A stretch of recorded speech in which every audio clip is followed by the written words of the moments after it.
تحذير هام، خلي بالك علشان ما يتنصبش عليك او تتسرق، وانا اقصد فعلا سرقة فلوسك من حسابك البنكي. ليه؟ الفترة دي هتلاقي فيه عروض كتيرة قوي موجودة تحت مسميات مختلفة. مثلا واحد يقولك عروض الجمعة البيضاء، عروض البلاك فرايداي، او اي لون بقى هو عايز يقوله.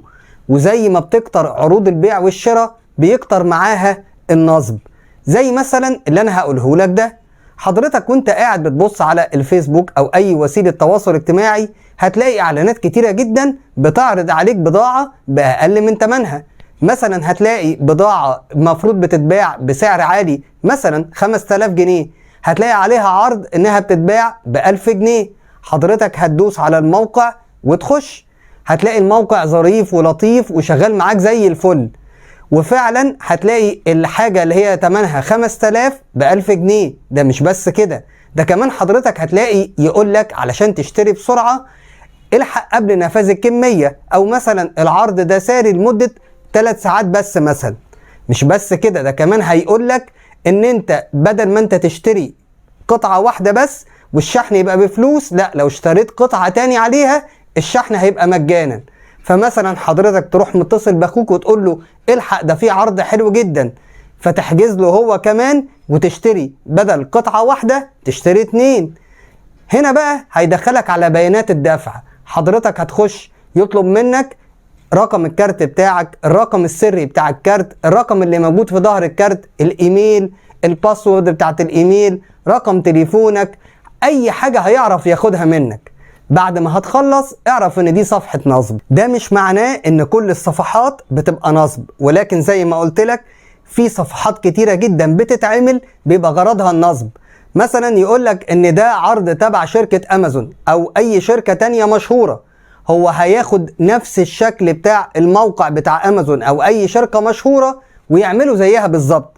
وعلشان يعرف يعمل نفس اسم الموقع ممكن يغير مثلا حرف صغير انت مش هتشوفه، يخلي مثلا O0 او L يخليها I، فحضرتك مش هتعرف تشوف الفرق ده، وانت من فرحتك بالعرض هتخش تشتري بسرعة. امال نعمل ايه؟ هقول لحضرتك ان انت ممكن تاخد اسم الموقع ده او اسم الشركة دي وتتصل بيهم وتعرف هل هم فعلا مقدمين العرض ده ولا لا، او حضرتك تكتب اسم الموقع بتاعهم الرئيسي وتدور هل هم فعلا مقدمين العرض ده ولا لا.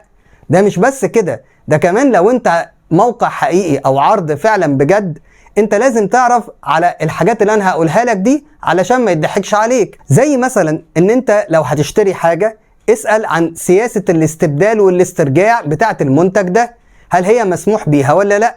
مش بس كده، هل البايع هيدي لك فاتورة تقدر تضمن بيها حقك عند جهاز حماية المستهلك.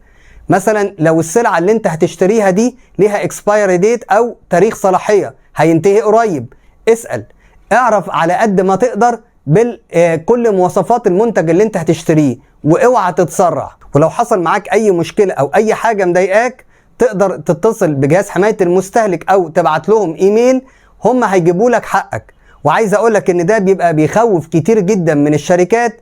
ليه؟ لان الغرامات بتاعته موجعة جدا، ممكن توصل لحد 2 مليون جنيه. اوعى تفهم كلامي غلط ان انا بقولك اوعى تشتري حاجة، لا، اشتري وانبسط والحق العروض الحلوة اللي انت عايزها، بس قبليها لايك وشير وفولو. انا ايهاب يعقوب ودي بانكينج شانل.